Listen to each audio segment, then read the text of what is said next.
sejahtera kepada barisan hakim yang arif lagi bijaksana. Tuan-tuan, puan-puan, dan rakan-rakan yang dihormati. Nama saya Peter Michael Lee Sin. Pada pagi yang mulia ini, saya ingin menyampaikan sebuah cerita yang bertajuk Sentuhan Emas Raja Midas. Pada zaman dahulu, ada sebuah negara yang indah. Seorang raja yang sangat baik hati bernama Midas telah memerintah negara itu. Baginda juga merupakan orang yang terkaya di seluruh daratan itu. Walaupun seorang yang baik, Baginda suka mengumpul emas. Setiap hari, Baginda mengira duit emasnya di bilik kurungan bawah tanah. 1.300.472. Hahaha. Ini masih tidak cukup. Beta ingin menjadi lebih kaya lagi. Tiba-tiba, seorang pari-pari muncul di hadapan Raja Midas sambil berkata, "Saya ingin menganugerahkan kepada tuanku dengan emas yang tidak terbatas." Pari-pari menghayun tongkat saktinya ke tangan Raja Midas. Ting! Seterusnya, Raja Midas pun coba menyentuh bunga mawar. Bunga mawar secara ajaibnya berubah menjadi emas. Raja Midas sangat gembira karena permintaan Baginda dikabulkan. Baginda berlari melintasi istana dan sepanjang taman sambil menyentuh lebih banyak lagi barang. Ting ting ting ting ting. Wah, emas! Itu emas lagi! Hahaha! Beta kaya! Beta kaya! Hahaha! Tita Raja Midas setelah melihat seluruh taman Baginda berubah menjadi emas. Kemudian, Raja Midas berasa lelah, lapar dan haus, lalu pergi ke bilik santapan. Sebab saja Baginda menyentuh makanan. Semua makanan berubah menjadi emas. Wajah Raja berubah menjadi pucat. Baginda mula bimbang, takut, dan sedih kerana tidak dapat santap. Ketika itu, putri kesayangan Baginda, Marigold, berlari dari taman ke bilik santapan lalu memeluk Baginda. Putri Marigold turun menjadi patung emas kecil. Oh, tidak, Marigold!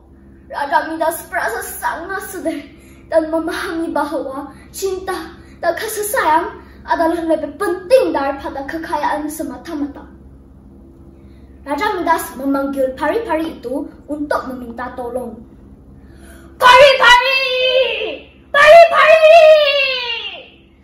Dan pari-pari muncul lagi. Raja Midas bertita, "Beta mohon ampun. Tolonglah. Tolong pulangkan Marigold kepada beta. Beta mahu semuanya kembali seperti dahulu." "Oh, Raja Midas, tuanku telah mendapat kebenaran hidup yang penting." Ting! Baiklah, sentuhan emas ini tidak berkesan lagi, kata pari-pari itu. Dengan ajaibnya, segala barang emas berubah kepada bentuk asalnya. Raja Midas memeluk Putri Marigold dengan gembira sambil bertita, "Oh putriku, cahaya berseri beta. Marigold lebih berharga daripada emas." Selepas kejadian itu, Raja Midas selalu meluangkan masa lapangnya bersama keluarga dan mereka hidup bahagia sepanjang hayat. Moral cerita ini ialah sikap tamak hanya akan merugikan kita dan kekayaan tidak dapat menjamin kebahagiaan. Ya, rakan-rakan yang disayangi, ingat, walaupun kekayaan penting, namun mengongsikan harta dengan orang miskin lagi bererti. Sekian, terima kasih.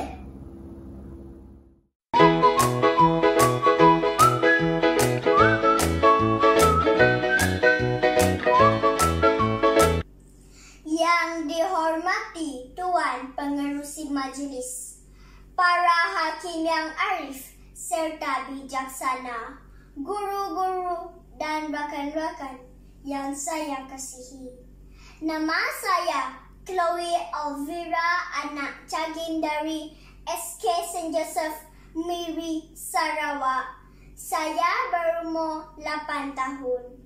Pada hari ini, saya ingin menyampaikan sebuah cerita yang boleh dijadikan pengajaran buat kita semua. Cerita saya bertajuk Anak Ikan yang Suka Menipu. Di sebuah lautan terdapat seekor anak ikan yang nakal. Ia bernama Tony. Tony tidak disenangi rakan-rakannya kerana ia suka menipu dan mempermain-mainkan mereka. Ketika ikan-ikan lain sedang bermain, Tony akan menjerit, "Jerung! Jerung! Bersembunyi cepat!" Ikan-ikan itu ketakutan lalu lari dan bersembunyi di celah-celah batu. Tony akan mentertawakan rakannya itu. Ikan-ikan kecil amat takut dengan jerung. Jerung yang garang itu akan memakan mereka tanpa belas kasihan. Sebab itulah mereka akan lari ketakutan apabila Tony menjerit, "Jerung! Jerung!" Namun Tony sungguh nakal. Ia berasa seronok dapat mempermain-mainkan mereka. Ikan-ikan kecil itu mempercayai Tony walaupun mereka selalu tertipu dengan helah Tony. Pada suatu hari, Tony menghampiri rakan-rakannya itu. Ia ingin mempermainkan rakannya seperti biasa. Tiba-tiba muncul seekor jerung menghampiri mereka. Namun Tony tidak menyadari kehadiran jerung itu. "Jerung! Jerung! Bersembunyi cepat!" jerit ikan-ikan itu. Ikan-ikan itu lari lalu bersembunyi di celah-celah batu. Tony tidak menghiraukan jeritan rakan-rakannya. Ia menyangka mereka cuba mempermainkannya. "Baiklah, kamu semua menang.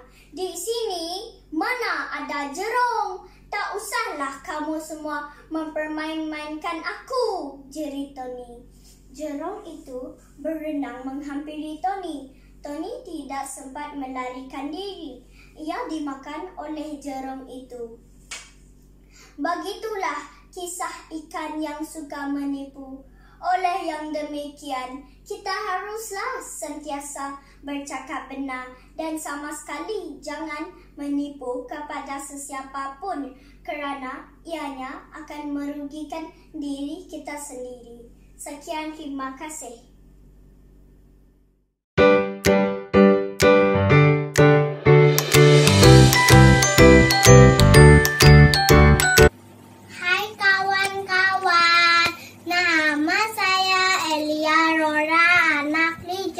Umur saya 7 tahun.